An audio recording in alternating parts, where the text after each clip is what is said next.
It takes a village, because for all means for all. Together we'll break down any wall. Linked in love, we won't disarm. We're uniting the grassroots army strong.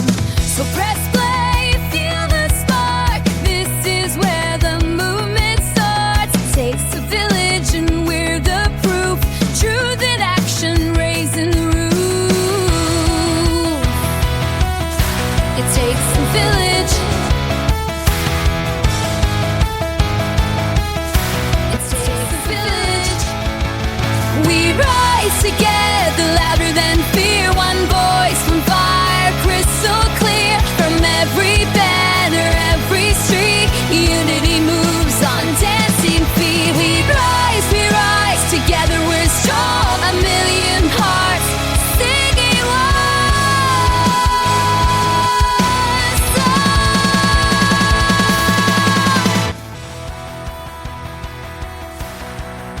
To Village. Thank you so much for being here. Please remember to tap up the screen, share out the live, gift if you can. We do have live goals for the first time. You know, then we're actually paying attention to these sorts of things.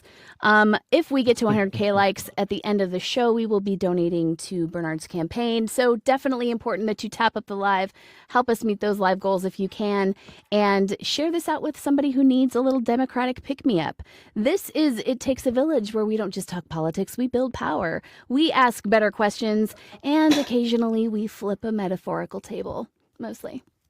I am your charming and furious host, Political Jess, and I'm deeply uninterested in business as usual. If you believe in grassroots power, tap the screen, share the live, follow us on Substack for deeper dives and full episodes.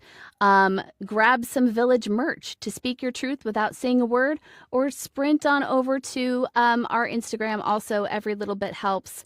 Live goals and stuff, you know. Every little bit helps amplify people doing the actual work. So before we get started, we're going to do a deep dive into tonight's guest. But before we get started, we like to stay grounded, as we should.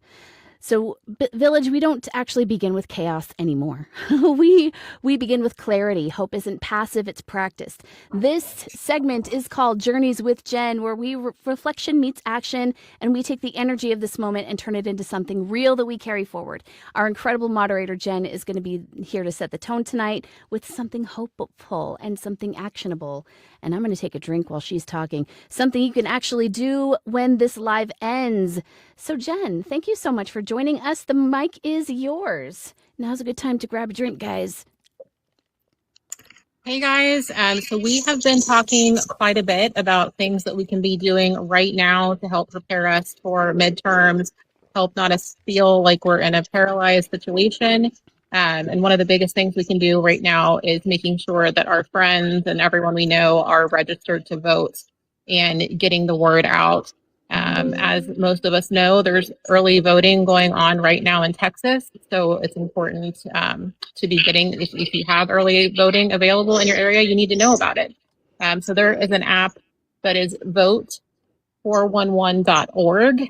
It gives you the availability to easily see the breakdown state by state on how to register to vote, see what's on your ballot, make sure that you're informed of what's going on before you get to the polls. Check your registration status as well. Let me see if my camera will function on here. Okay. Sorry, it's not the best. Look at that. Not the best view, but we'll make it work. So this is what the app looks like. It gives you can put in your address, location, and then it gives you the map breakdown as well. Again, this is very user friendly to similar apps that we have discussed. But I think it's really important to know that these are available, easy to use, and we need to make sure that everyone we know is registered to vote and pull in the numbers like we've never seen before, because we're going to need to come out in masses. Definitely. Amazing. Thank you so much for that. Is there anything else that you wanted to add? Nope, I think that's it. Bernard, do you know about this app? I do know about that app. That is awesome. Awesome, awesome. Okay, cool beans. Thank you so much, Jen. I appreciate you. This is how we start grounded, focused, and moving. So let's get to work, guys. Um, just a quick note here. I'm going to go ahead and drop you, Jen. Thank you so much. And I got to do one more thing. Gesundheit. Thank you. Before we get started, as you know, I ask two questions usually before we get started. The first one is, are you a cat person or a dog person? A dog person, definitely. Okay. And imagine that you're having just like the worst freaking day ever. Like you got puked on by your kid as you're running out the door, late to a meeting. You hit every red light on the way. You are just super stressed out. You get pulled over for doing something stupid, and the cop is just a total jerk. They're not going to be a jerk to you, obviously, but you know, you get the picture. So you need dopamine stat. What are you doing / getting, and where are you getting it from? If I need dopamine, oh man, that was a heck of a question. I am Mhm. going somewhere. I'm going somewhere to get me a tropical fruit blue bag of Skittles and just and relaxing. That's what I'm going to do. I'm getting me a real quick sugar rush. Awesome. I love me a good candy moment. I'm a big fan Absolutely. also of are you a sour? Are you a sour candy kind of guy? No, no, no, no. I'll eat it, but no. If I got a choice, it's sweet over sour every time. Absolutely not. I'm not getting candy to be sour. If I want Mhm. candy, I'm getting it to be something sweet. That's fair. That's fair. I love it. I'm trying to change my background on my backup real quick while we're doing that. So let me ask you our first question. Let me actually do like a solid introduction for you first, and then I'll mess with that while we're All doing right. all the things. Just a quick note on the format, guys. I'm going to guide the main conversation so we can really dig into who our guest is and what they stand for. And towards the end, we'll open it up for your questions. So if you have a question for our candidate, please drop it in the chat. We will save them as we go. And then at the end, we will get to them. We see you. We just like a little bit of structure so the space can actually shine. Okay? Joining us tonight to flip tables in the most inspirational way, all the way from the great state of Florida, District 21, 20, 20 or 21? I think I'm getting 21 21. Yeah, I thought it was for now. 21. For I now, thought it was anyway. 21. I thought it said 20 behind you, though, and I was like, okay, now I'm getting confused. All the way from the great state of Florida, District 21, running for Congress and refusing to play small. Ladies and gentlemen, Bernard Taylor is in the building. What's Okay. up? What's going on, everyone? We had to change our intro just a smidgen. So, Oh, on the big screen. welcome everyone. Let's get into it. Okay, so here is what we need to ask you. You remember the saying about the straw that breaks the camel's back. Okay, we're not being hit Hmm. with straws, we're being hit with the whole effing camel, the whole camel in the face constantly. So, can you tell me what the camel was that broke your back that inspired you to run? Remind us again about the constituency that you want to serve. I think the camel that the straw that broke the camel's back again, man, is just being in the back of that ambulance and seeing how some people are just, stressed out and really broken with the system that we have, especially our healthcare system and how the politics of our country bleeds into our healthcare system. And it doesn't work, man. It doesn't work for the everyday average American. And seeing people rationing their insulin, seeing people debating whether or not to call 911 because they're not sure if they're able to afford the hospital bills. Being in my community volunteering and seeing how some people are just struggling to get by, working 2 or 3 jobs and barely able to afford things, it's not right. And nobody should have to live that way in the richest country in the world. So um, all those things in a combination of seeing how our system actually works and how it's not designed for us, man. It's designed for the people at the top. It's designed for whoever has the most money gets to have the loudest influence and votes and things of that nature. So I am literally just trying to get in here and upset the apple cart. I love that. I love flipping over the apple cart. I think that we definitely need to be doing that from time to time. So, who exactly are you fighting for in this race? I'm fighting for us, man. I'm fighting for the people down here that, again, man, feel like we don't have a voice. I'm fighting for that mom who is, again, working 2 or 3 jobs just to afford childcare, rent, and to be able to feed her kids. I'm fighting for that grandpa, again, who can't afford his insulin and has to ration it off just to get by. I'm fighting for the everyday average American who literally just lives paycheck to paycheck and is one disaster away from being homeless or being bankrupt. It shouldn't. Again, we live in the richest country in the world, and these things shouldn't be the case, but they are the case because we don't have people such as myself who are connected to the everyday struggles of people. Too many of our politicians are so disconnected and not in tune with what goes on in the life of everyday American citizens, and they show us every day how disconnected and out of touch they are. Yeah, they do. What part of your story do you think everyday people might recognize in themselves? Again, man, I'm somebody that's literally just taking everything day by day, man, trying to live life paycheck to paycheck. Even in my profession where I'm not paid, I'm not rich, but I'm not poor either, but I'm still living that paycheck to paycheck life. And, one bad step, one torn ligament, and it'd be real bad for my family. So Those we're stairs will get all you every time, man, every every time. time. So, just knowing that struggle and knowing, walking that fine line and stressing like that every day to know that, one wrong move could be catastrophic for not only myself but my family. And too many of us are living like that in America. It shouldn't be the case, man. Definitely. Can we get a roll call in the chat real quick? Just a quick state where you guys are listening from tonight. We just want to make sure we are representing everybody where we can. I would love to know where everybody is listening from tonight. Thank you so much for being here. Next, we want to talk about your values and your platform. What core values guide your decisions? Basic humanity, man. Basic human rights. Do unto others as I would like to do to myself. To be honest with you, man, I'm truly, truly a person that believes in a rising tide lifts all ships. I don't think of myself as someone that's I'm good.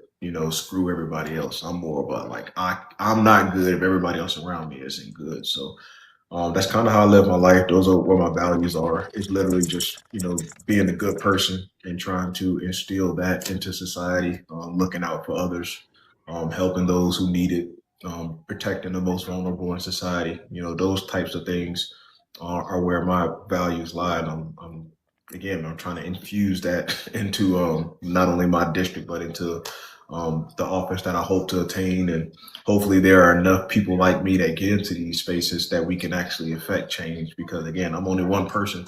My one seat can only do so much, but if it's 100 of us or if it's 200 of us, some real change can happen. So I'm hoping that this message is spreading all across the country to all the candidates who are trying to run their races and win their races, that it's going to take all of us to get in here and upset this machine. And as we're seeing with this primary season kicking off and in these races, the machine is not playing. They will put however much money they need to into whatever race they need to in order to maintain the status quo. And that's regardless of, your quote unquote political team. We're seeing it in North Carolina now. They're pouring millions of dollars into that primary to try to keep the progressive out. So the machine, if you watch The Matrix, man, the machine is going to fight to protect itself. Every lever that they have available, every single lever, even if it is scary, even if it hurts people, even if they're going to pull every single lever that they possibly can in order to stay in power. So just keep that in mind, guys. So let me ask you a question that's not on my slate because I'm dying to know. Hakeem Jeffries for speaker? No, not if I had a choice. But again, I'm also a realist and I'm a pragmatist. There has been a valiant push for this. He would be the first African American Speaker of the House. So I'm not naive enough to think that, as much as I respect my man Vance and what he's trying to do, that is a very tall task up there in Brooklyn. And Oh man. the people in Brooklyn, he has done things for them over the years. If you look at his record, so it's not going to be as easy. I'm not saying Vance does not have a shot, but it's a very uphill battle. So in terms of the most likely outcome, it'll probably be Speaker Jeffries. But if I had a choice, nah, absolutely not. I love what Vance is doing though, and I think he's scheduled to come onto the show. I hope he's scheduled to come onto the show. But I love what he's doing, even if he doesn't. And we manifest around here, right? Like, yes, of course he's going to win his seat. Yes. But if he can move the needle just a little bit, then that's a victory. Absolutely. All positive vibes in his direction. Much love, much positivity to his direction. Again, I try to be as real as I possibly can. We are getting to a point now. Like I say, man, it's primary season. This isn't back in September when we first were talking, and we had hundreds of thousands of candidates all across the country that just wanted to step into these races. We're seeing what's happening. We're seeing platforms such as mine, such as Cat up in Illinois, who have been doing the work and all these, and we're still, Kat is still 9 points behind in her race. So it's not an easy task, again, guys, to upset this apple cart. And you got platforms such as hers and mine's and a lot of platforms all over the country that, we built over the past year, and it's still hard. My man up in North Carolina, David, you guys know Empathy, official Empathy Tour here. He's got a big, huge platform, but even he had to drop out of his race because, again, the machine gets to work. It is not a joke, man. So, I respect each and every one of us that are trying to do these things, but understanding that the work that it takes and this uphill battle that we are all trying to climb, it is extremely tough. And we just got to keep working and keep, holding our values and keep trying to make it happen. It is incredibly difficult for working class people to run for office. And that is the design. That is not a flaw. That is the design. So what issues in your community aren't getting enough attention? Do you think? What issue in your community? Let's try that again. Girl, it's 9 puppies. Let me tell you, I have horror stories. You got it. What issue in your community isn't getting the attention it deserves? There we go. There you go. No, it's the same issues around the country for the most part. It's affordability, it's the healthcare system, and specific to my district, it's our environmental concerns. We have 3 proposed data centers across my district that are on the map. It's like there's literally one in each county that I represent. And luckily for us, there are groups and people such as myself who are speaking out and going to these local city and county council meetings to speak out against these data centers and the fact that we don't want them. You got the waterways that haven't been fixed in the 10 years that my current representation has been in office. Again, I have a lot of seniors in my community, and they're feeling the effects of the healthcare industry. They're feeling the effects of the subsidies disappearing. All these things are going into effect, and then young people, they don't feel like they'll ever be able to afford a home, and we see rent continuing to rise and rise and rise, and no, real viable solutions in sight. So it is a lot going on. There's a lot of people in every demographic feeling these problems in one way or another, and it is my job to present them with solutions, which are on my website, and things that I would like to do in order to help. And it's up to myself to continue to fight these fights in the streets and be in a community with the people and standing up for what's right. And that website, by the way, guys, is right down here, right underneath me, right down there. If you want to go check out the platform or about what he's running on. Our show tonight is not about the stances that you have against ICE or, all those progressive things. Our show tonight is about inspiring people to get involved. That's what we are doing here tonight. So if you want to check out Bernard's platform, please go to his website and check it out there. Tell me, with that being said, what is one policy that you're fighting for that would create tangible relief for working class people? Oh man, universal healthcare. Universal healthcare, man. You imagine if you didn't have to pay those insurance premiums, you can actually have healthcare, how much money you would save.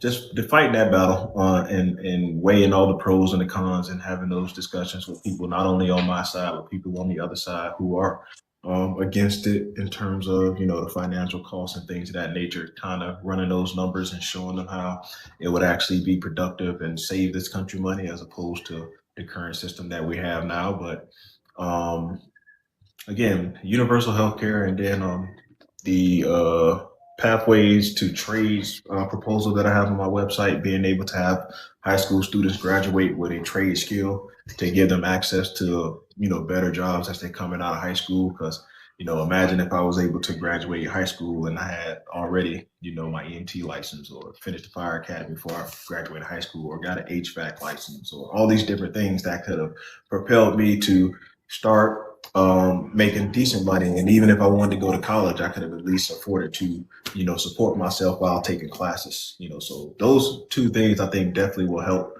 And then in terms of the housing market, trying to find a way to make sure that corporations and hedge funds can't buy up all the homes and try to turn us all into renters. Yeah, that'd be nice. Instituting different policies, which again that are on my website, that would help mitigate that. So like I said, I got a bunch of solutions that I've already put into legislative form that you guys can go read, that will help not only the people here in my district, but I think people all over the country.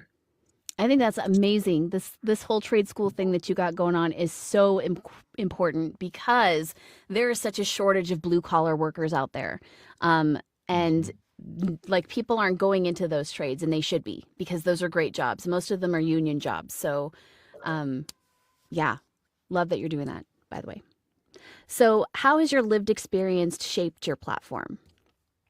Oh man, again, just being so exposed to everything, man. I'm exposed to the worst in society. I'm exposed to the worst in us in society. I'm exposed to poverty. I'm exposed to hardships. I'm exposed to death. I'm exposed to like all these different things that most people don't have to see or can ignore, especially our current politicians. They can, ignore all these things when they're passing legislation. But when you're passing legislation that cuts, people's health care, or you pass legislation that causes drug prices to rise, I see those effects because, again, I'm the one out here running these calls when people saying they couldn't afford their medicine and now they're having, heart conditions. I got to transport them to the hospital.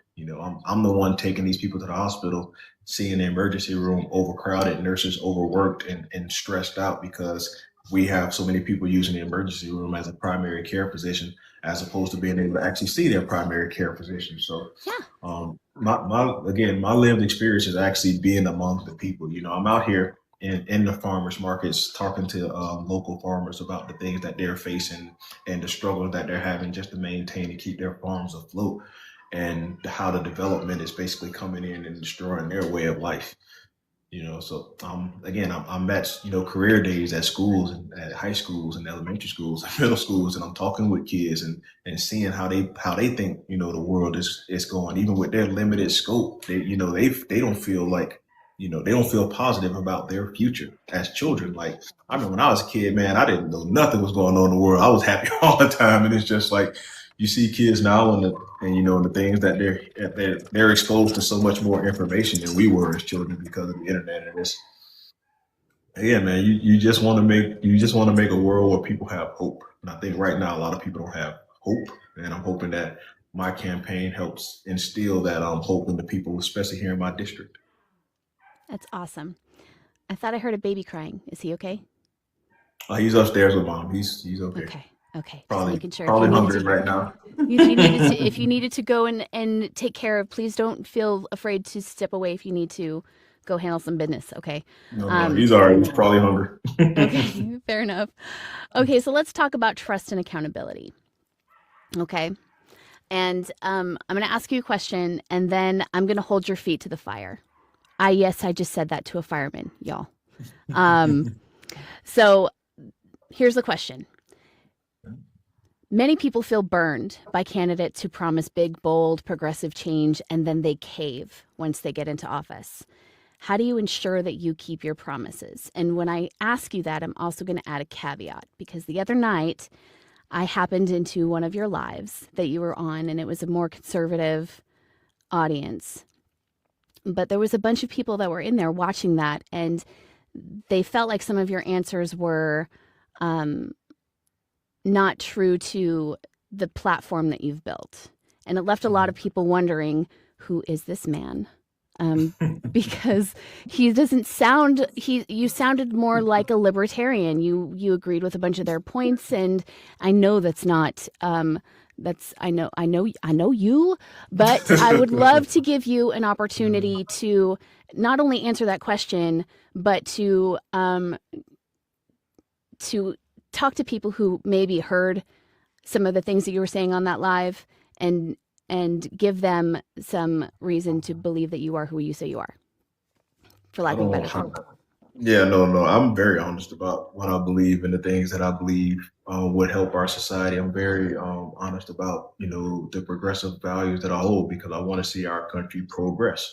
Um, yeah, a lot of people hear some of the things that I say and it's like, oh, well, you don't sound like a Democrat. It's like, no, I sound like a regular person, which you are as well, but you let your whole, I'm a Republican, I'm a libertarian, I'm whatever these things are drive your ideology and your way of thinking. But when you bring everything down to a common sense level, it's like, oh, well, no, you sound more like me. I say, no, I sound like a regular person.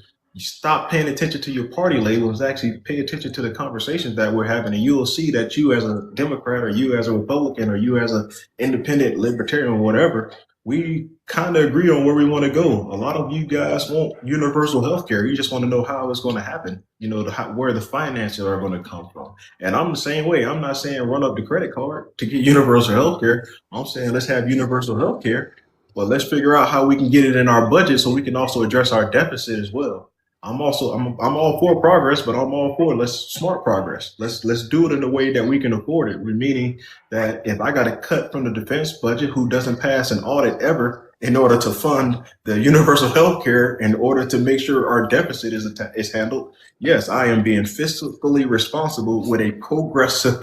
That's what I'm saying. It's funny to me when people try to put everything in the box instead of just like, no, we can have healthcare and we can be smart about attacking our deficit at the same time as well. That's not a conservative point. That's not a democratic point. That's like basic economics. In my house, I can't spend more money than I have. If I want to make sure our healthcare is taken care of in this home, I have to pull money from somewhere else where I might not can't we probably can't go on 10 vacations a year.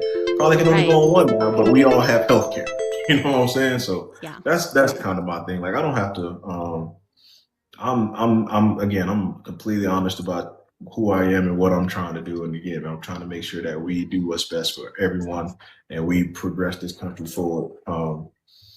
I was listening to a conversation the other day and it's like back in 2008, President Obama was seen as this progressive.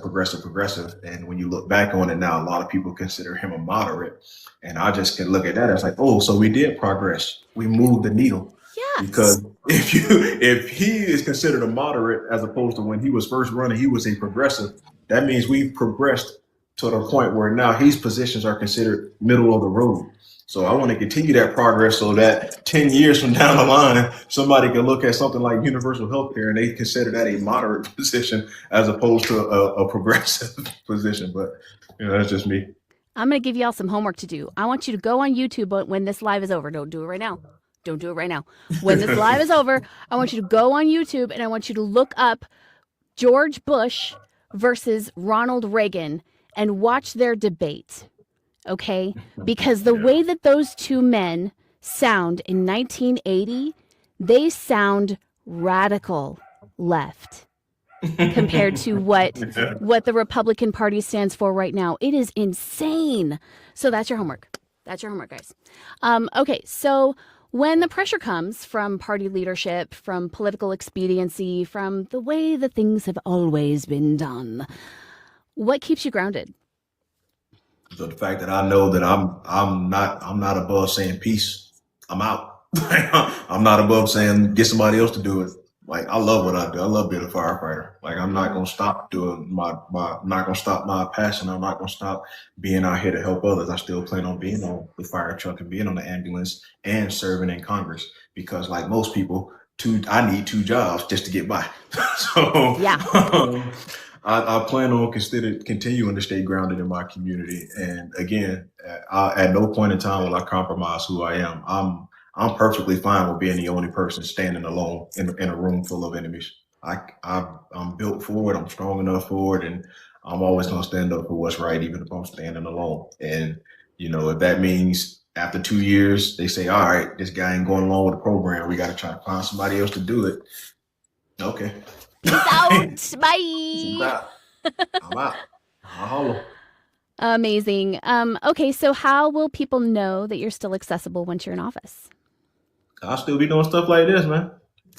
Y'all ain't Yes, gonna, you y'all will. ain't, You'll be here all the time.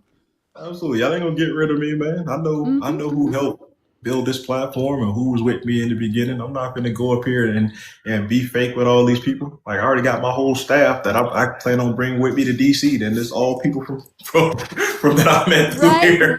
Oslo's gonna be there. Yeah, man. Tab and Missy are gonna be there. Yeah, Like, there's gonna be so many people. It's gonna be crazy. Just, we gonna flip DC on his head, man. I just love that's it. my friend Cole down there. She gonna be in the office with me, starting up trouble. It's gonna be Yes, crazy. amazing. If you need a marketing person, I'm just putting. Hey, I'm telling you, man. All jobs. Hey, I get a what it is. I get a $1.9 million congressional staffing budget. Holy moly! We all get made. We all making it. You call me. I'm a voice actor by trade, so you call me, okay? I will hook you up. Trust me, it'll be fabulous. Yeah. And if we could get Oslo to troll Mike J, then that would be so fabulous. I would just. It won't be no reason to troll him. He'll be in a minority. Then he'll disappear from the life. Oh no, he's gonna lose. He's gonna lose his freaking seat. He's gonna be private sector working at a law firm somewhere down in Louisiana. That's our goal for him. James. Yeah, Juan, Michael. you get on. Yeah, Juan. Anybody who gets when you get elected to office, you get a $1.9 million budget for your staff. That's the staff. That's your staff in Washington, and also your staff in your community. So when you set up like district offices and things. You said that, and I heard the little ka-ching sound in the background, like the little cartoon ka-ching. Yeah, that's that's taxpayer money being spent responsibly, y'all. No private jets for Bernard Taylor here. No, absolutely not. Nah. So, what's a moment in your campaign where community action truly moved the needle? Oh man, so around Thanksgiving time, we were actually able to feed 100 families. We were able to buy 100 turkeys and Thanksgiving dinners and feed 100 families in our community. So they were talking about that till New Year's around in the community. So nobody's ever done anything like that, especially in that area of town. And to have someone again, I'm thankful for my campaign that I have so many people that have volunteered to do so many things, whether that's build a website, whether that's knock doors, make phone calls, be in the community with me, that I haven't had to rely on raising so much money. I don't have to pay, a social media expert. I think I got that under control. I don't have to pay. You're like, yeah, I think I got it. I don't have to pay. I don't have to pay a political strategist to teach me how to be me. I know how to be me. I've been me for 37 years. So all these other things that cost, hundreds of thousands of dollars that most people spend in their campaigns. I haven't had to use money. I haven't had to need money for those things, which has been, great for me because the money that we have been able to raise, I've been able to put that back into the community, whether that's having community events or doing the toy drives or doing the Thanksgiving giveaways and taking that money that you guys instilled with me in my campaign and using you guys' generosity to give back to my community to help spread my message, which is what I think politics should be. It should be being able to take the money that you guys give for our campaigns and get the things that we need, our rack cars, our palm cars, our door hangers, all the materials that we need. Yard but signs and stuff. those things are relatively, inexpensive, talking about 79, 89 cents per. But when you're talking about on a massive scale, obviously this stuff adds up. But at the same time, even still, it doesn't add up to where I need $1 million to win my race. You get what I'm saying? I'm not relying on spending $500,000 on TV ads when the time comes. I get more views across platforms than most people would get on TV. Right. So it's like all those different things that they tell you need for your campaign. I haven't had needed it. So it's been to my advantage so far. And I think that that's so great because there's a whole like underbelly of running for office that people need to be aware of. There Yes. are like it's a dark underbelly of political consultants that will try to do their best to convince you that you need to mortgage your house in order to win your race. And it's dangerous. Like there's so many of them out there and they're sharks and they're sneaky and you know, and I know. It's Yeah, not you got to it's not a spend good 8 hours thing. on the phone raising money all day. I'm like, I'm not doing that. I will spend those 8 hours knocking doors. I can make much more of an impact in my community, showing up and actually having real conversations with people, and as opposed to like coming up here for 8 hours a day making 1,000 phone calls that don't even get answered. You like, give me $5. Like no. Again, when you don't anticipate on needing so much money, you don't have to worry about, oh, I got to make sure I spend such and such hours to make all these phone calls, because again, I'm not relying on the same traditional, means of campaigning. And I think it's been refreshing in my district, and it's been refreshing for the people in my district to see me, doing the work. If you're not going to have the money to spend, you got to show people you're willing to do the work. And Yeah. I'm so grateful that I had the wherewithal to start this whole process 11 months ago. I can't believe 11 months has already went by. I But, know, right? you know, like saying 11 months of building trust within the community, 11 months of getting name recognition, 11 months of showing up to rallies and protests and people seeing me out front with them. That is, that's the number one compliment I get when I'm out here. It's like, oh, I remember you were there when we were doing the protest, or, you were there at this event, or you were there at that event, you got my vote. And, most people troll my opponent more than, I don't have to say anything about them now. Like they're all in this comment section telling people vote for Bernard and all this other stuff. So again, man, I've just been getting so much love and so much just authentic support that is propelling me to where we are today. And I can only imagine if when this campaign gets real money coming into it, like the stuff that we'll be able to do, like amazing. Amazing. And I love that whole like that's the whole meaning of grassroots, right? Like that's sitting on the phone and begging money from corporations is not that's not the grassroots movement. Nah. It's community support. It's helping your neighbor. It's talking to your friends. It's bringing people together. That's what it is. And corporations, by the way, America, corporations aren't people. I'm just saying. And I'm so glad We're that you have a definitely plan gonna to work on fix that. that. Yeah. Yeah, we need to fix that. I'm going to take a minute, just a break, just for a second, just to do some announcements real quick, just to keep you guys engaged. Tap the screen. Remember, if we get to 100K likes at the end of this thing, we will be giving a donation to Bernard Taylor for his campaign. Just a reminder, we do have live goals, and that helps us do all these amazing things. I just whacked my microphone. Sorry if you heard that. We have live goals that help us do all these amazing things for our grassroots people. We also have merch down there. If you want to buy a shirt that speaks your voice without having to say a word, please go ahead and pick one of those up as well. Every dollar that we get in goes back to these amazing candidates like Bernard to help them run the campaigns that they need to run to make change for us.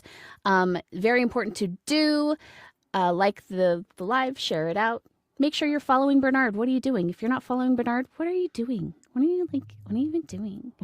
So next we're going to talk about activism. And this is very important because there's a lot of people who really care deeply about what's going on, but they don't really see themselves as political. So where do you tell them to start? Oh man. Start local. Start in your community. Start right next door to your neighbor. Go knock on your neighbor's door and try to have a conversation. Find something that you're passionate about, and find organizations that are willing to that are on that same path, that are in that same avenue. You have to start locally. I know a lot of people see me.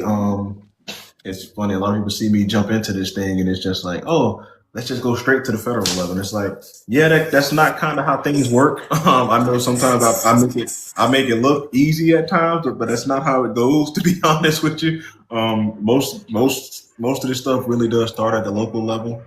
So I tell people all the time, like, get involved in your local activist groups, get involved in your local clubs and caucuses. Start with your local offices, start with, school boards and city councils and all those different things that, don't require you to get 200,000 people to vote for you, but maybe just, like 2,000 people to vote for you, start there and kind of work your way up. I am skipping a lot of steps, which is another reason why the establishment or, establishment politicians really don't support people like myself, because again, I am quote unquote skipping the process, or I'm not doing things quote unquote right way. But again, everybody will find their lane. Everybody will find what they're good at, what they're passionate about. And again, man, just start locally, start around your neighborhood. Make sure people are registered to vote. Make sure you're registered to vote. All those different things. It starts the closest to you, and then you can branch out. That's really good advice. A lot of people try to take the big bite of the cheese, and they don't have name recognition, and it's really hard. Like, that's got to be the number one thing that people are missing when they run for Congress is name recognition. If people know your name and they see your name on the ballot, they're more likely to vote for you. So, yeah, I definitely agree with you there. Like I say, it was different for me. I started, a whole nother platform where I had name recognition already. So I kind of already knew how to build some name recognition in this space as well. But again, I work in my district, so that gives me name recognition, and I'm involved in the community in my district, so that gives me name recognition. So it's not just running a campaign here. I do it all. Like, I'm here where I need to be. I'm on other platforms with different demographics, but mostly I'm outside. Like, I know you guys think I don't do nothing but be here all day, but as I'm on here typing, I'm knocking the Running door somewhere. upstairs. While I'm in the like I'm Running multitasking. Yes, like this Mm-hmm. this is just one piece of the pie, because you got to understand, like, most of the people that support you on these apps, a lot of it isn't local. Some of it is local, but for the most part, it's people from all over the world. And then you have certain demographics that just don't use the phone. So you got to be able to reach them in the way you got to reach them. And I think a lot of people get again, man, a lot of people get confused or get misconstrued about what all this stuff takes. Yeah, like Cole said, doing lives from elementary school gyms while I'm doing career day and all these different things. So it's a lot of work, man. If you're not willing to put the work in, especially if you're not going to have the money, if you're not willing to outwork the money, just again, man, find another way to make a difference. Everybody has their talent. Everybody has their lane. Find your lane, get in it, and be successful. Yeah. And just a reminder to folks too, we are going to need poll watchers like so bad in November. So if you want to get involved, that's a really great way to do it. There's also, you can get in touch with your local county precinct chair, and they will point you in a direction and tell you to go run. Because, they are always looking for help. If you need advice on what to do, then please reach out to me and I will help you. We are at 60K likes, guys. Keep on tapping that screen like it owes you money. Beyond voting, what are the powerful ways people can show up right now? Again, man, vote rallies, man. Having vote parties at your house, getting people registered to vote. Not only your vote, but make sure everybody in your family is registered to vote. Make sure all your friends are registered to vote. Make sure where you live, everybody around you where you live is registered to vote. Once you conquer that, then make sure everybody on the block is registered to vote. Then the next block and the next block till your whole neighborhood is like. That's what it takes, and that's the things that it used to happen back in the day. Especially for people like myself, man. We were very much involved in civics and in politics because we had to be, because of what we were fighting for. Yeah. I think a lot of times people forget that where we are now took work, man. It took a lot of sweat, took a lot of tears. It took a lot of pain and suffering and agony to get to where we are, to where we can just have the luxury and be like, oh, no, I'm not going to do that. Like, my grandfather and grandmothers and, my mom and dad, and they didn't have the luxury of just like, nah, we're not going to do that. Like, no, it was literally, life of unliving for them. You know what I'm saying? So it got to be to that point as well. It got to be to that point for us as well. Like, we got to take civics and take this stuff just as important as, our ancestors did, because if we don't, we see what happens, and we see the situation that we're in now when, we think it's all fun and games and, this stuff is a reality TV show and, it don't matter. And then you get, stories like the lady that called C-SPAN yesterday morning about how she's basically starving to almost unaliving herself. How she unintentionally lost 28 pounds because she just can't afford to eat. Like you're hearing stories like that, and this stuff is not a game, man. It is not a game. Yeah, you hear stories about people, trans people in Kansas having their driver's licenses revoked because they're trans. Can you comment on that? Just a little thought from Bernard about what's happening in Kansas right now. Again, man.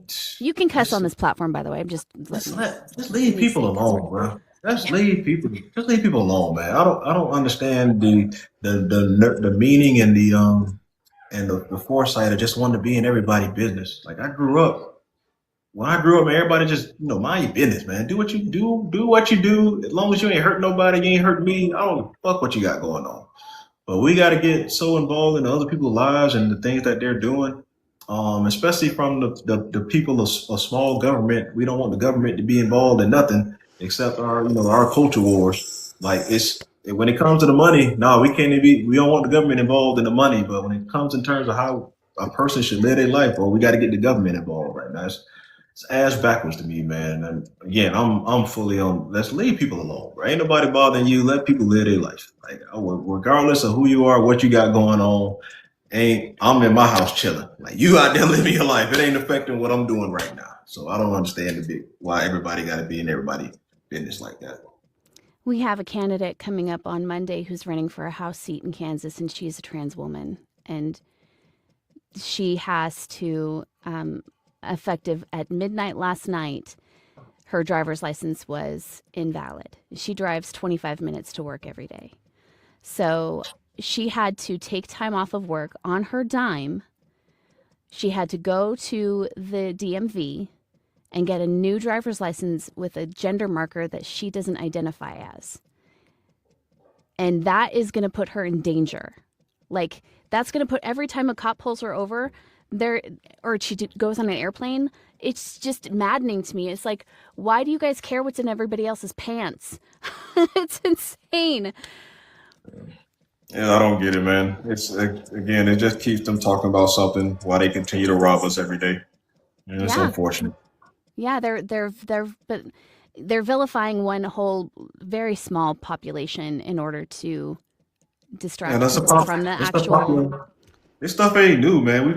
People have been like this, like just for God knows how many years, man. And I don't ever remember it being like this prevalent of a talking point or an attack against people. Like people have been living their lives my entire life. I was born in 1988, and I don't ever remember it just being like just straight as talked about as much as they try to make it like you would think this was the number one threat in the country.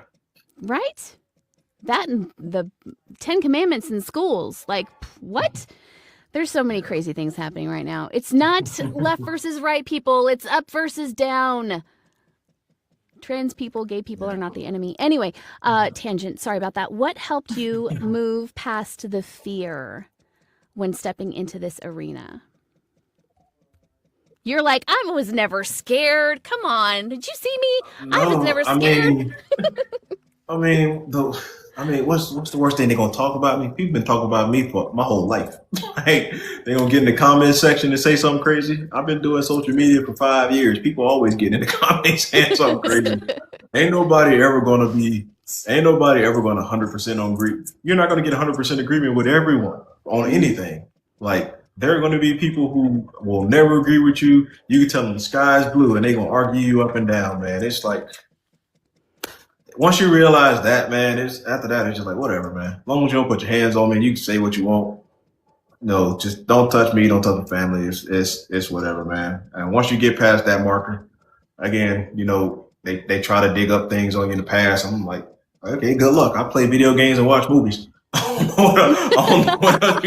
don't know what you're gonna find. It's funny. I did a podcast with another lady, and she actually is a private investigator in her day job.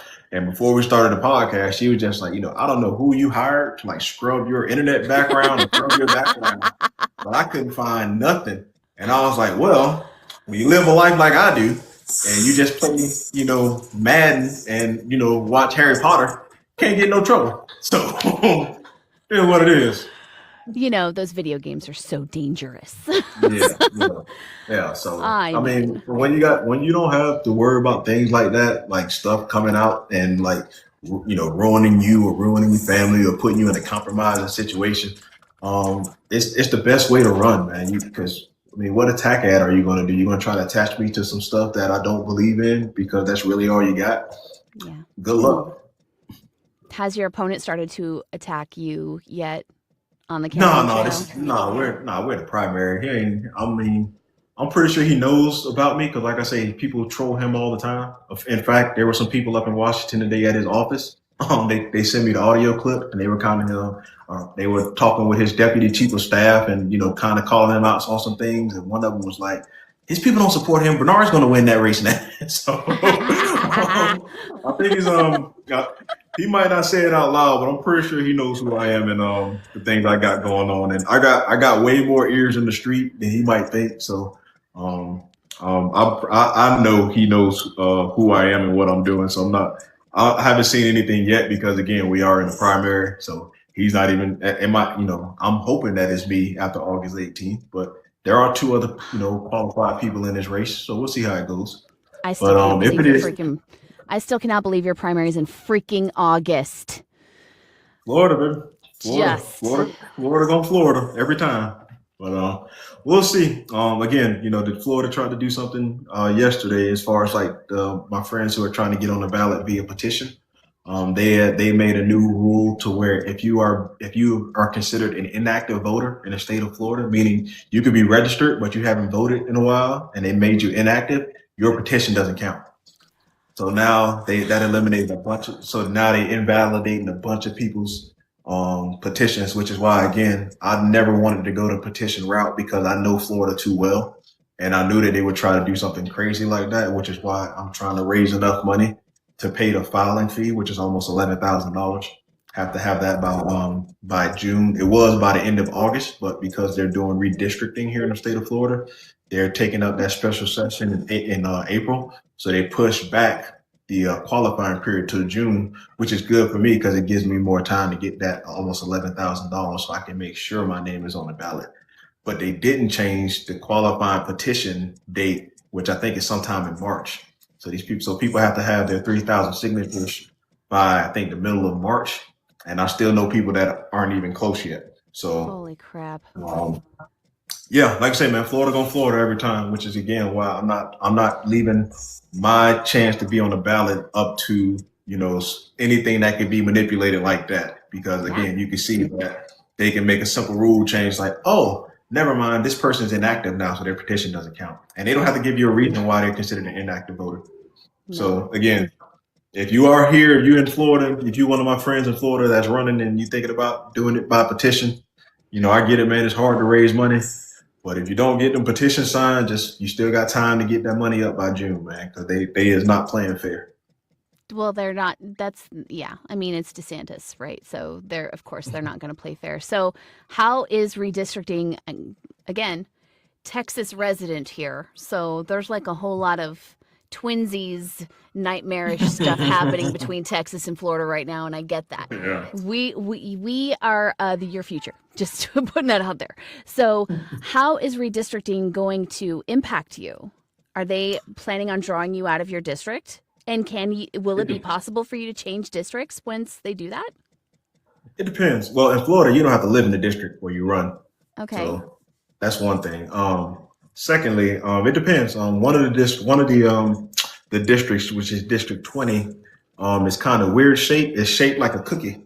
So it takes a part of, so where my district stops, it's like a little line like this, and it connects all the way out west, goes south, and takes over all of Broward County. So it literally like takes all the Black and Hispanic people out of my would-be district and attaches them to the rest of the Black people in a county 30 miles away. So even, DeSantis, he said that's one of the districts because it's a Democratic district. That's one of the districts he wants to try to address because it's quote unquote drawn so weirdly, like he wasn't responsible for drawing it that way to take the demographic out of my district. But now, maybe I get that demographic back. Maybe maybe they find some kind of other weird way to eliminate those districts. But that is one of the districts that he wants to try to do something with, was the one right below mine. So we'll see. Again, my district, if they're trying to eliminate Democratic districts south of me, there's very few places to pull Republicans from. One is a county in my district, which is I think about 80-20, 85-15 Republican and Democrat, but it's a small population. They can consider taking that county and attaching it somewhere else, which would pull them out of my district, but then I wouldn't know what my district would look like. So it's so many different scenarios that they're contemplating, but I'm ready for whatever. You have a lot of volunteers who are ready to hit the ground running once they make that decision.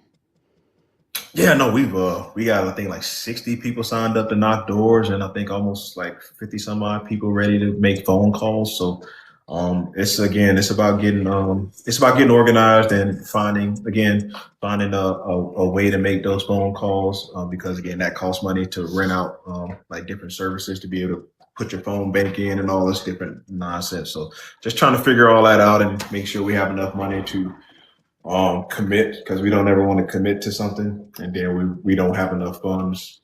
Again, fiscally smart person here. I don't spend money I don't have. Yeah, it's crazy.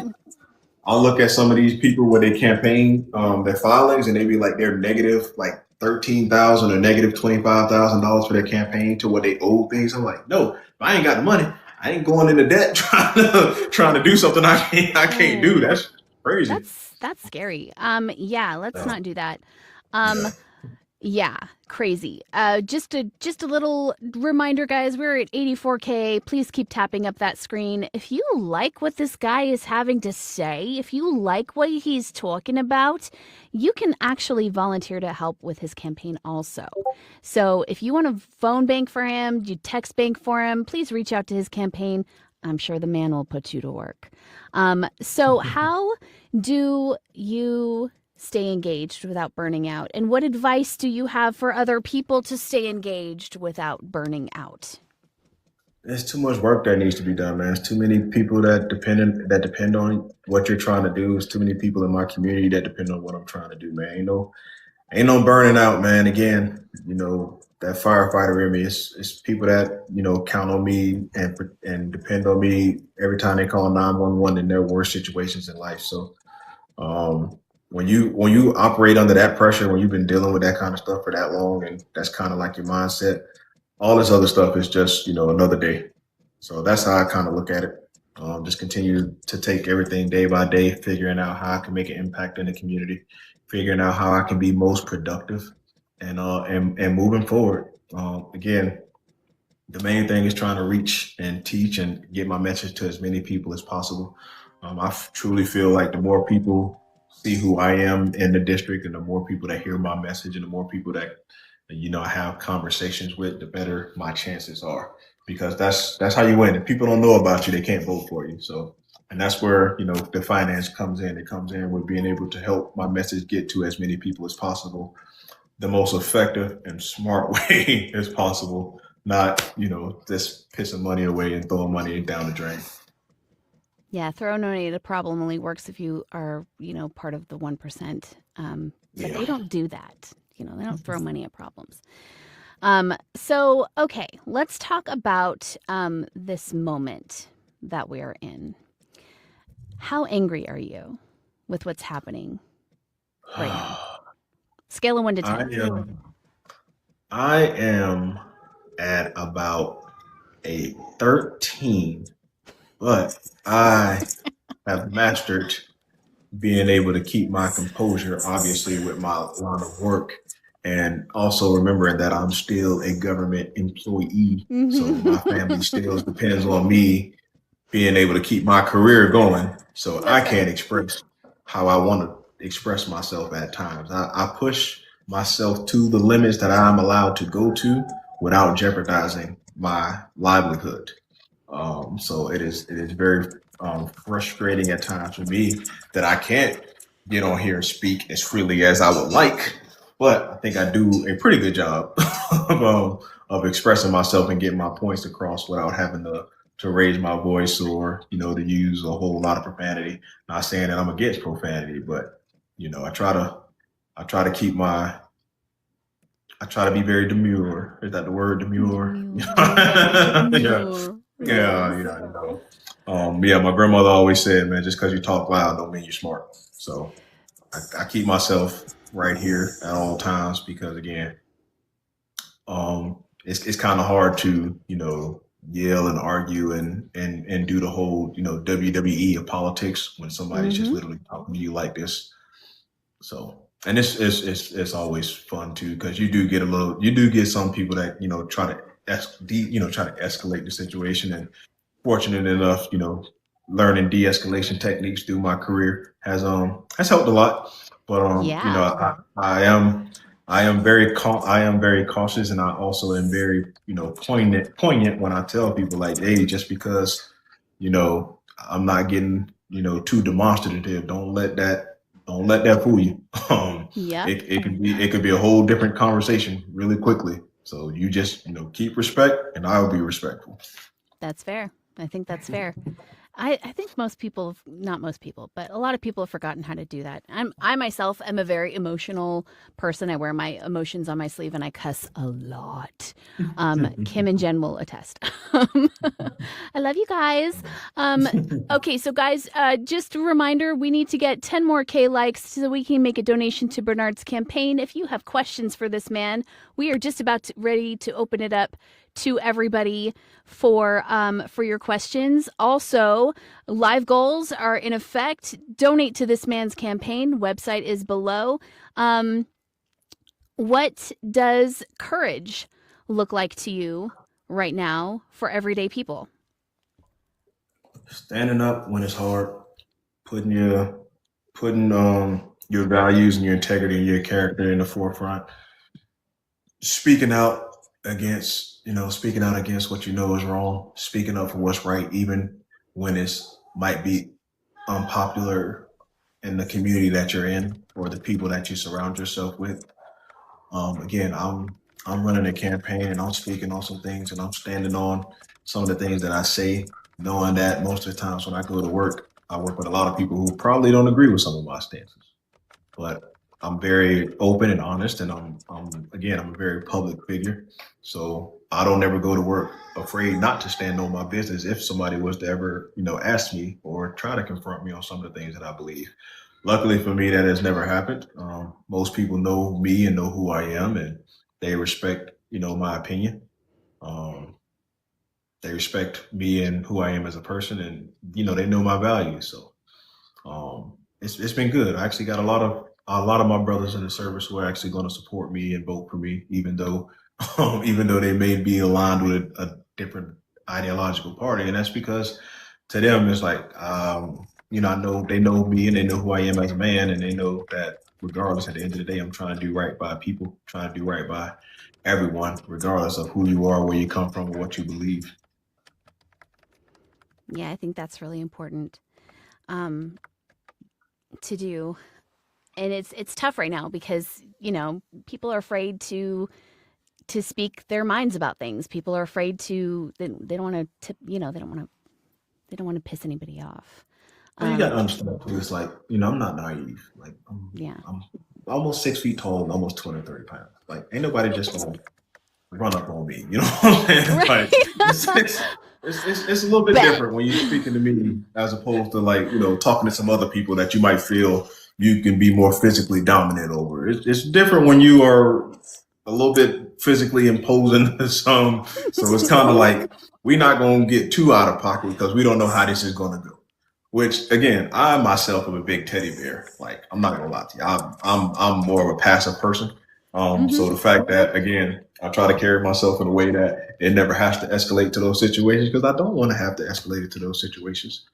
But yeah, trust me, I know that I operate from a certain privilege. People like to disregard the privilege that they have in this world. I know my privilege and I operate within it. I'm fully aware. Yeah, you don't want to have to pulverize somebody into dust. It's tempting sometimes, though. Sometimes it's very tempting. So, can you tell me if you feel like human compassion is political? Yes, unfortunately. Okay. Unfortunately, Expand.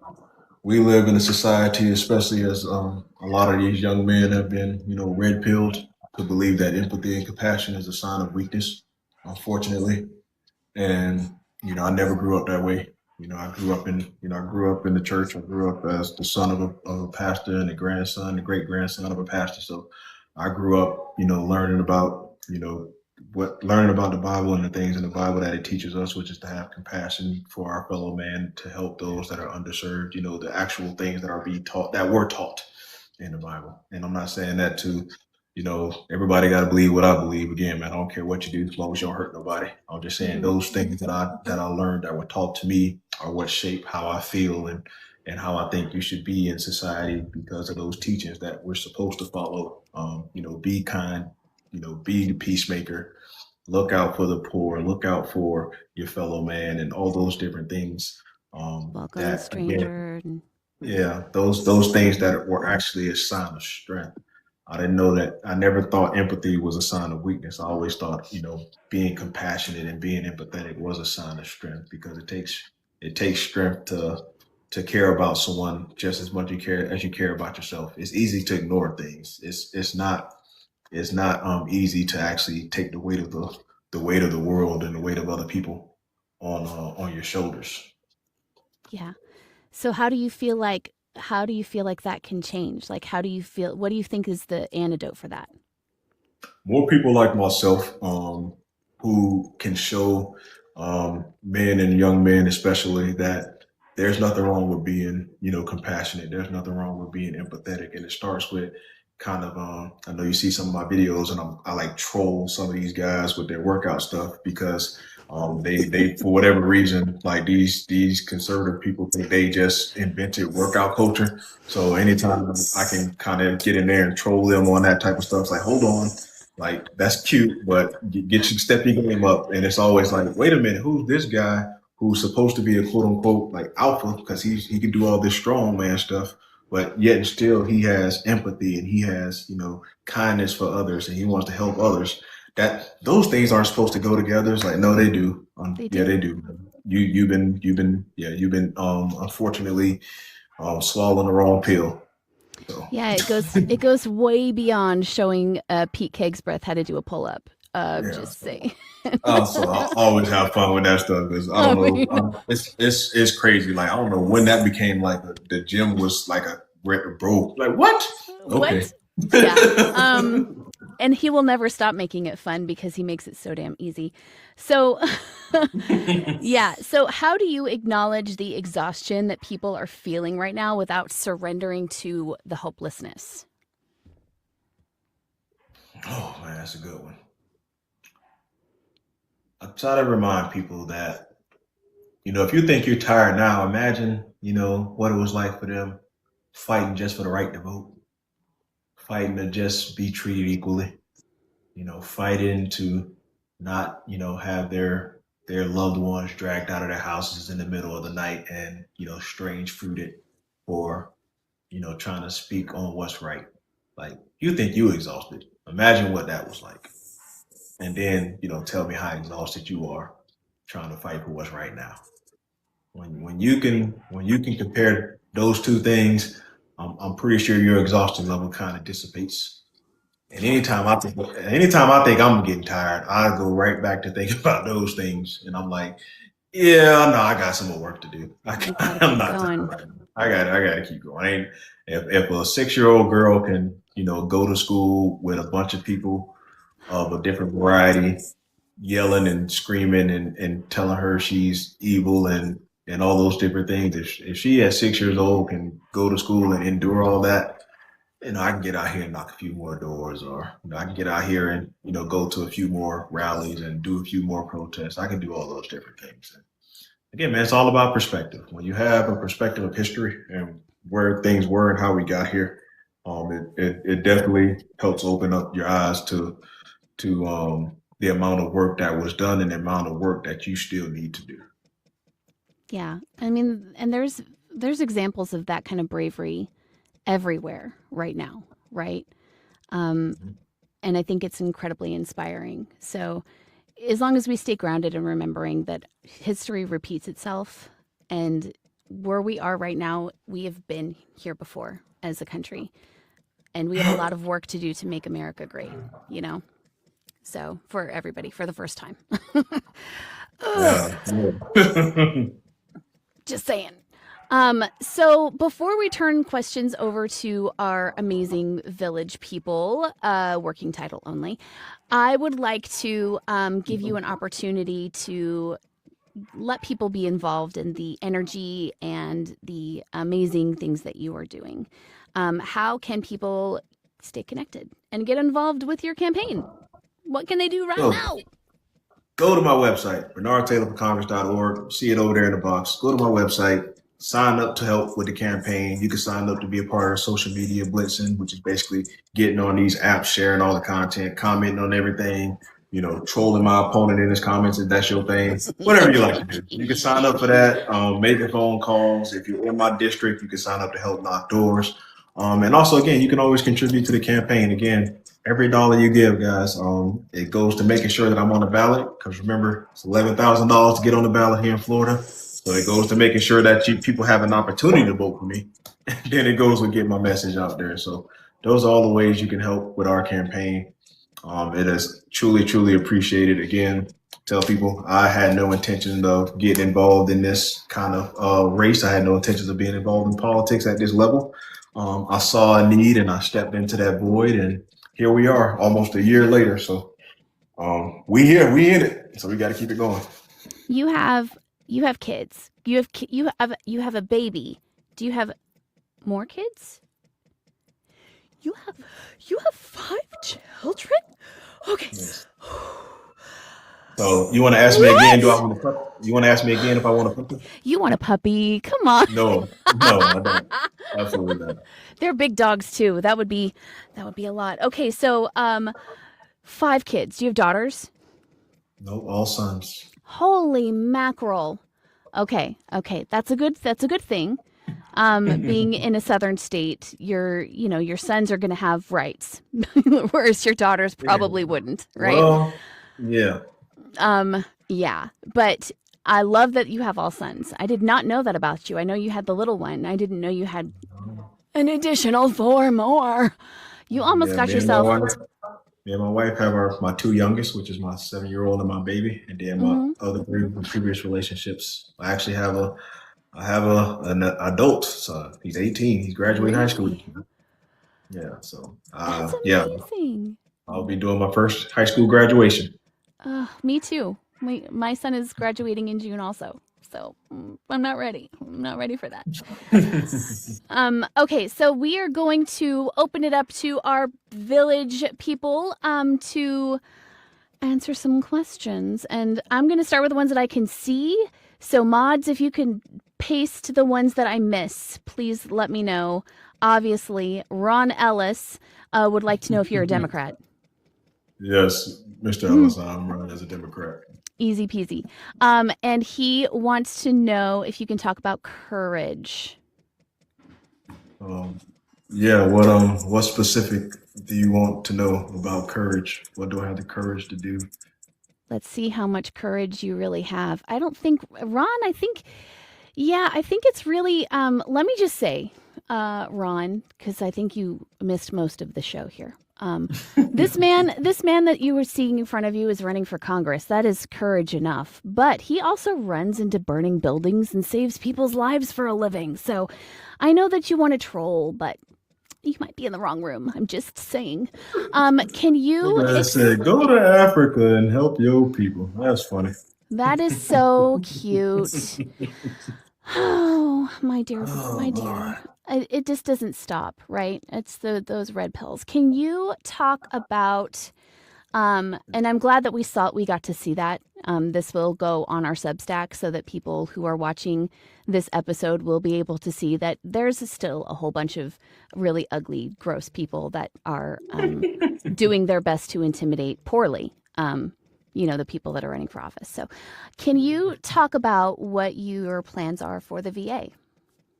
Well, first and foremost, funding the VA the way it needs to be, funding it at levels that would actually help the veterans that we have in this community. Also, ridiculous rule they tried to get passed where people, if you're in the VA, if you're on your medicine, they were going to lower your rating to take that. Like, what type of, like, I have an issue. The medicine is helping the issue. Why am I penalizing? Why are you penalizing me for the issue?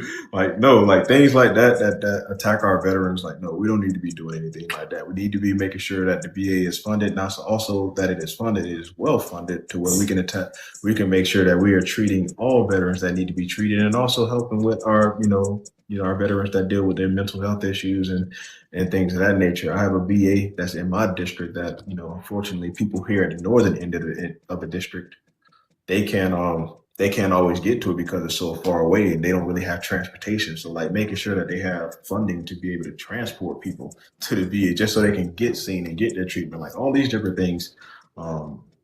We definitely need to make sure that we're funding the Veterans Affairs to the best of our ability, because there's no reason why we should have homeless veterans on the street. That's ridiculous. Yeah, these people served they served our country. Absolutely crazy. Can I just go back for a second and apologize to you for that guy coming in here? I'm sorry, man. I know you do, but here's the thing that really chaps my ass about that. People like my dad tell me, they stand in front of me straight faced, and I shit you not, they say racism doesn't exist in America. And you know that that's bullshit, right? Like, you know that that's bullshit. And he doesn't see it. So okay. I know that I have very little control over the guy. Got banana. He's like Mario Karted out of here. Thank you so much for participating in our little game. Thank you, sir. But that you shouldn't have to put up with that shit, and that you do have to put up with that shit fucking sucks in the greatest country in the world, right? So that should be said. And I'm sorry that you have to deal with that all the time. That sucks. So Deb wants to know, and I believe that Deb is in your... Yes, what's up, Deb? Yes. Do you have a plan for immigration reform and to abolish ICE or get the corruption out? Yes, passed Senator Langford's immigration reform bill that was made bipartisanly that will actually reform our immigration system, fix the court system, make the asylum process run smoother, and actually fund our immigration system to where we don't have a 10-year backlog of people trying to get their pathways to citizenships and work visas and all those different things. So I would actually move forward to passing a bipartisan piece of legislation that is sitting right there on the House floor that could be passed any day now if they actually wanted to fix the problem. But we know they don't want to fix the problem, because then what can they run on? Exactly. And as far as ICE goes, ICE needs to go. I would abolish ICE and rebuild it. And people, they always try to use that as like a red herring, like a talk about, oh, he doesn't like law enforcement, he wants to get rid of ICE. I didn't say just don't have an immigration enforcement service. I said abolish the current iteration of it. People don't understand, like before there was ICE, we had INS, which is Immigration and Naturalization Services. Mm-hmm. They got rid of INS and transported it into ICE because the INS was getting such a bad rap. So they rebranded to something else after 9/11, which is Immigration and Customs Enforcement, to what we have now. Well, I think it needs to be another rebrand. I think whatever we got going on right now needs to go away, and we need to build a whole new system based upon, again, that immigration reform bill that needs to get passed. Pass that law and build a enforcement agency that operates within the confinements of that law, which is basically, again, to actually get rid of people who are not being productive in our society, who do come here illegally, who are criminals, the people that are actually supposed to be targeting, and not, people going to the immigration hearings trying to do the things the right way. That's just my opinion. It's crazy. It's so freaking like they bitch and moan about people doing it the right way, but then they go to the courthouses and pick them up when they're doing it the right way. It just makes my head hurt. So they gotta meet those numbers, and they gotta fill up these prisons that they building. Right, for these for-profit prisons that are gonna be, it's absolutely crazy. So But that also includes firing all of the people that don't meet the minimum qualifications for doing these jobs, right? Like there's so many people who can't pass the physical test, much less the written test, and they're still thrown into the streets with no training to cause harm. So, yes, absolutely agree with you. The Kayla wants to know, how many babies have you delivered? 2. One in the back of the ambulance, one in the hospital. Damn. There you go, Kim. There's your answer. Getting back to ICE, Deb wanted to know, how would you Not, be? sorry, not including my own. I was gonna say, not including my own. didn't you? How would you be these people getting into ICE in Border Patrol, because a lot of them are criminals? Vetting, yeah. How would you go about vetting these people in Customs Enforcement or ICE?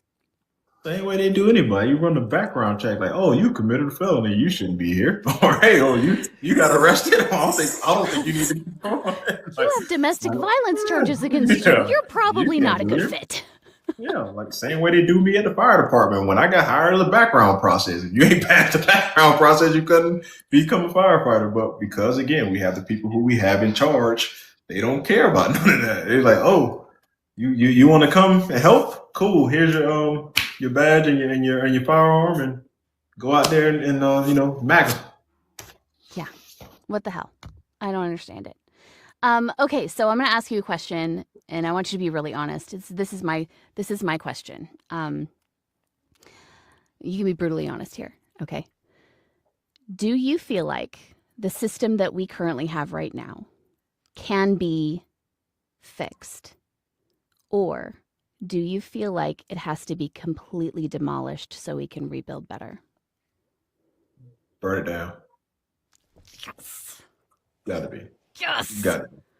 As long as we still holding on to remnants of any type of being able to pay for your politicians, being able to influence our politicians with money and the donor class, as long as that's still a way, as long as that is a way for anything to operate here, nothing will ever be fixed. Because again, I'm one person out of 435. Even if I get my seat, I can yell and scream at the top of my lungs and I can stand on business, but I'm still only one person. Until we get more than myself, like I said, it's going to take 100, 200. So we get more people like myself who are willing to do things the right way and not be bought. If we still have a majority of the system working in the capacity that it does, we're still, shouting at the walls, we're shouting at the sky. Even look at Marjorie. She thought she can get in there and make some change, and she found out real quick you can't do it alone. Even her type of change, you can't do it alone when you're fighting that system. So yeah, this current system, you got to burn it to the ground. Unfortunately, again, we got to have enough. We got to have enough people willing to do it. And like I said, man, as long as you still have, remnants of the past. My favorite quote in a Marvel movie about Thanos: as long as there are people that remember what was, they will resist those things that can be. That's right. Do you have you heard about this idea of expanding the census in the House? So it would be, instead of it being 435 people, because there are people that have districts that have 100,000 people, and then there are people that have districts that are 1 million people, right? So this idea is that they would go in and break up those districts so that there's more there's more people. It would be like 550 representatives instead of 435. I don't think there's any districts with just 100,000 people. I think every district you have to have at least 700,000 people in that district in order to be a congressional district. Mm-hmm. Let me double check that. That's why the number is 435. It's literally like there's a certain amount of, I think there's a minimum number you have to have in order for it to be a congressional district. Yeah. Because what's going to happen is when this new census comes out and after all the migration down south, there will be way more seats coming out of southern states than they will out of other places when they do the whole reshuffling of congressional districts based upon population. Mm-hmm. Which is again why we need to get in there and make sure that we have people with integrity when this time comes to get in here and draw these lines. Because if not, I can only imagine some what the craziness would look like during the 2030 census, especially if you had places like Texas and Florida and Georgia and all these places that North Carolina that had, a lot of people migrating there and having more congressional seats. As much as I love my home state, we don't need no more people here coming out here making policies on behalf of the entire country, because we seeing how that goes.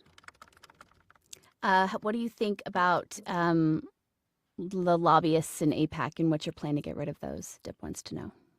Overturn Citizens United, register anybody that works with another country as a foreign interest group, as a foreign lobby, and move on from there, man. Again, it's just gonna take a lot of people that's willing to not be afraid. When you can be blackmailed, when you can be bought, or when you can be scared, things won't change. So you're gonna have to lie of a lot of people that can't be blackmailed, that can't be bought, and that's not scared. Yep. Integrity is like a 4-letter word, and when you're writing in politics these days. What do you think about the Chevron Act? Chad wants to know. I'm not that familiar with it. Because Chad, please elaborate. While Chad is elaborating. Yeah, so the average amount of citizens in the congressional district is 761,000 people. Yeah, so that's about what my district is. So amazing. Which is why like Wyoming and Montana and places like that don't have that many representatives. Yeah, right. Crazy. So what do you think about ranked choice voting? Absolutely, 100% in favor. Awesome. Okay.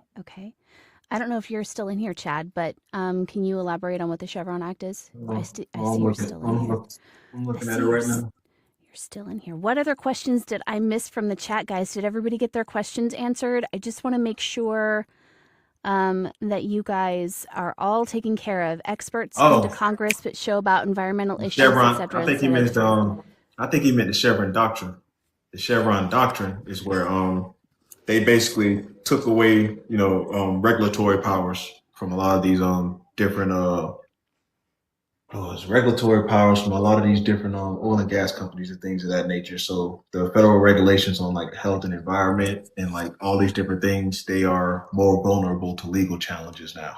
So yeah, no, that should have never been overturned, and that got overturned as soon as this man did his thing. So no, we need to it was actually during the last year President Biden's, I think, run, but the Supreme Court overturned it, which again, that was a bad decision. So yeah, they definitely need to go back and have a different look at that. Yeah, tell me about expanding the Supreme Court. Where do you stand on that? It should be. There's 13 appellate districts in the country. So each Supreme Court justice should be over an appellate court. That's how it should be. That's why it expanded every time it did expand, because the Supreme Court wasn't always at 9. So we have 13 appellate districts in our country. There should be 13 Supreme Court justices. That makes sense. But again, nobody wants to do the thing that makes sense because nobody wants to seem partisan, but whatever. I feel like this next Congress that comes into power in January of 2027. By the way, it's January of 2027, you guys. We have to survive that long, okay? just so y'all know. Just till the new year. Yeah. I feel like that this next Congress that comes into session is going to have the appetite to do some really radical things, and I think that is great. As long as we don't have a speaker that gets in our way. I know, right? But if you have people like you and Vance and Amanda and like all of these amazing people who are running that have been on our show, like, holy cow, the amount of talented, amazing, inspiring people that have been on the show, Bernard. I could write a book about it. If they get into their seats, and it's a long shot for most of them, right? But if they get into their seats, Hakeem Jeffries he doesn't have a chance in hell. right? So, yeah, do you feel like if all of the cards fall right, if everything happens, all the stars align, all of the universe is in your favor, do you feel like impeaching Supreme Court justices is something that you would have an appetite for personally? Appetite, yes. Getting it done probably wouldn't happen. And that's simply because we still have a president who can veto anything that we do. We would need a veto proof majority to do anything that we want to do over the next 2 years. And the veto proof majority is again 2/3 of the House, 2/3 of the Senate, 60 votes in the Senate. Like that would just take a miracle. That's a tall order. Yeah, that so even when we win, again, we still have 2 years. Those 2 years, again, I'll be honest with everyone. Just because we win the House and even potentially win the Senate doesn't mean we're going to get in here and put a whole bunch of legislation that's going to get passed or that's going to make a whole lot of changes. It'll be a lot of just investigations and hearings and holding people accountable for 2 years, just to be brutally honest with you guys. It'll be cleaning up all this corruption and all these different people who have basically broke the law for the past 2 years. It'll be 2 years of that. So just because we have a new House and potentially a new Senate, don't think this radical change is going to come in terms of like, oh, prices going to start coming down immediately, like all this other stuff. It's going to start to help, but basically that first year and a half in office is going to be straight. All right, it's time to hold people accountable, and as long as that's communicated, we have a chance to not only win the House but keep the House in 2028. When we can win the executive branch, we can have a president, and maybe we have a trifecta of the president and the legislative body, and depending on what happens with certain Supreme Court justices, if they decide to retire or not, or Jesus calls them home, who knows? But maybe we have the trifecta, and we can kind of make some radical change in a progressive front. Yes, but dear Grim Reaper. Yeah, but right now we got to get us in office first. That's right. TLC wants to know, you had a question and it just like scrolled right on past. What do you plan to do to help the disabled people in your community? Oh man, so especially when it comes to kids, being that I am in that community as a father with one of my kids, we want to make sure that they have all the resources they need, especially in education. We want to make sure that all federal laws in terms of disability is being enforced for adults. We want to make sure that they have the funding and the resources they need to be able to have accommodations and the things that they need to have a normal, productive life as well. So I'm all about looking out for the most vulnerable people in society and make sure that they have the necessary resources to thrive. Because just because someone has a disability or they're dealing with something doesn't mean that they're less than or we have to look down on them. Because if given the tools, they can probably be a whole lot more successful than a lot of us who are more able-bodied, if you will. Yep, I'm with you there. My daughter's on the spectrum, so I completely understand what you're saying, and especially in these red southern states where they're taking away access, it is very scary. So yeah, no, I posted a video recently a couple hours ago about what I saw this dude doing to this kid, and man, if that had been my son, y'all wouldn't even see me no more because I'd be locked up. I'd be going to jail. I could not believe it. Yeah, if y'all haven't seen, when we get done here, y'all go watch that video and then you just, you go outside and breathe for a few minutes because it's going to wake up something in you as a parent. Do you feel like Supreme Court justices should have lifetime appointments? No, I give you 30 years. 30 years at the most. You get 30 years, get on up out of there. Is Ted Cruz even a lawyer? He is, unfortunately. He is a lawyer. He's also a ferret. Okay. Yeah. He is a lawyer. That man is never going to be Supreme Court justice. Don't listen to that. Don't listen to 47, what he be talking about. He just be trolling. He wouldn't dare make Ted Cruz no freaking Supreme Court justice. The most unliked man in Congress. by the way. My set. Not a fan. He's smart. I don't like him. Okay, so let me just do one last call for questions. Did anybody else have a question? And while we're waiting for them to let me know what I missed, because I'm sure I missed something, can you tell people how to get involved with your campaign one more time and where to donate? Please, if you want to contribute to the campaign, BernardTaylorForCongress.org. You can go there and contribute to the campaign. If you want to help out, you can go there and sign up to volunteer. You can help make phone calls. You can help knock doors, and you can ask. Just brain part for a minute. You can sign up to help with social media blitzing. Deb, I will not be at the march tomorrow for ICE. Unfortunately, I will be on the fire truck tomorrow. So you're gonna have to get out there and scream and yell twice as loud for me. You know what, Deb? Tell everybody about me. Deb, hang on. Now go roll with me here, okay? If you set a fire at the protest, no, stop. I'm too far away. Bernard can be there. I'm too far away. That would have to be a huge fire for Bernard to get there. Okay, I am way too far away to get to that one. For entertainment purposes only, please don't actually set fire. Okay. Amazing. Okay, so no other questions for you guys. I think that this has been such a great show. Thank you, Bernard. You're always welcome here. You're like one of our favorite guests, and I love that I will personally love that you go onto conservative platforms and try to talk their language to them. I don't have the patience to do that shit anymore. So that you guys do, and so many of you guys do. You have like the poise and the chill and the all of the moxie. I don't have. The secret is again, man. Don't let people rattle you. That's the name of the game, especially here on this app. I mean, you got to understand what a lot of the stuff on this app is for entertainment purposes. It's a lot of WWE.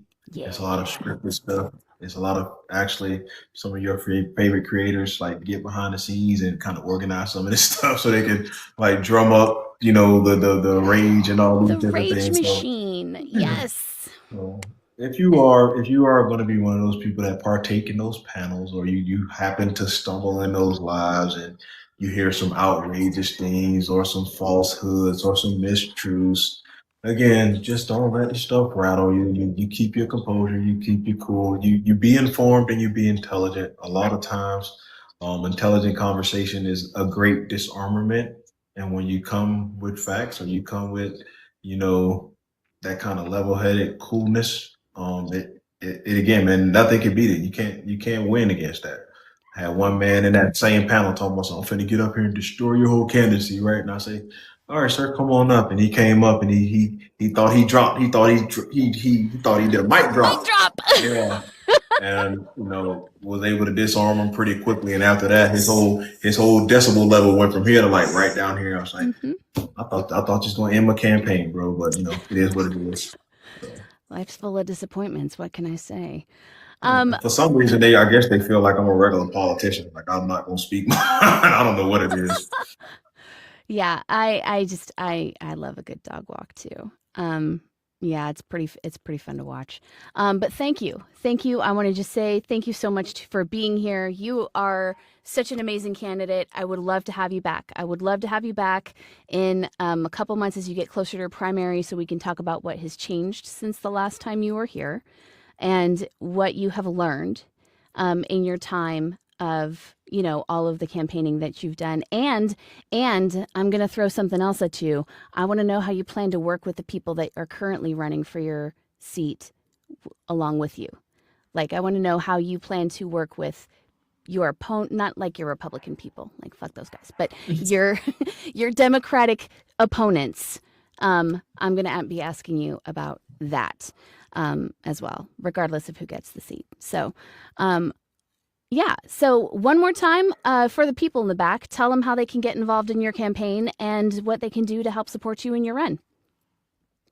BernardTaylorForCongress.org. Go contribute. Don't have coffee tomorrow. Just give me that money. I can put better use to it. Coffee's bad for you. It makes your teeth yellow and your breath stink. Also, you can sign up to volunteer, man. Help make phone calls. Help be a part of the social media team, sharing all my content, all that fun stuff. Come knock doors with me if you can. Knocking doors is extremely fun.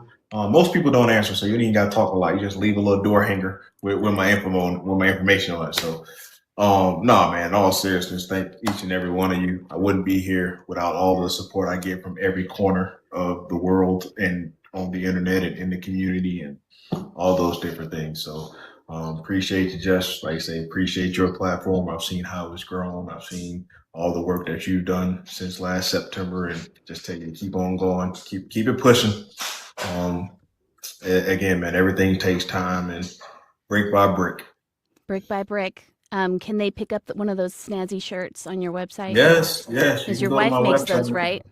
Yes, if you go to my website, you can get one of these shirts as well, and those proceeds go straight to the campaign. So you can have your Bernard Taylor for Congress. It's up to us. That is the slogan. That is what we are stressing in this campaign. Ain't nobody gonna come and save us. It's up to us as the people.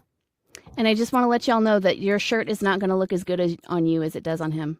I'm just putting that out there. Okay, so lower your bar. Okay. But still go buy a shirt, okay? You can also pick up It Takes a Village merch down below at notyourmerch.com/iTav. We have some incredible stuff over there that makes great village stuff. You can get stuff like this sticker right here. This is Village Idiot. Put it on the back of your car and piss off a lot of MAGA. It's great, especially when you're living in rural Texas. That's a brilliant choice to do. I have no fear. I have pink hair and a septum ring in rural Texas. I mean, they just don't like me. It's fine. So thank you, everybody, for joining us tonight. Thank you so much, Bernard, for everything. I mean, from the bottom of my heart. To Jen, you are so incredible. To Kim, thank you so much. To Rob, to all of the other, to V, thank you guys so much for all that you do. Our moderators, our content creators that are here supporting us. And for every single one of you that are here tonight, listening in and sticking with us on this fight. It is so very important that we stay in it together. Make sure that you are following us on Substack. Share the show. Wear the message. Keep showing up. Remember, voting matters, but your civic duty does not start and stop at the ballot box. You don't have to do everything. You just have to do something. Okay? Tune in on Monday when we have Avery Rowland from Kansas here to talk about the fucked up state of Kansas. And I can say that because Kansas is my home state and I have beef. So it's going to be a great show. You're not going to want to miss it. Please be sure that you are joining us for that. And then Jen Brothers from Pennsylvania is going to be here the following Friday, like a week from today. So just remember, you guys don't have to do everything. You just have to do something. You don't have to do it alone. This is It Takes a Village. And we'll see you next time. And yeah, thank you guys so much. I'm going to go drop a puppy off to his new home tonight. That's what I'm doing. So I'll be down to 8. Bernard, I'm coming to your house next. Have a great night, guys. He's like, no. See you guys later. Bye. It takes a village.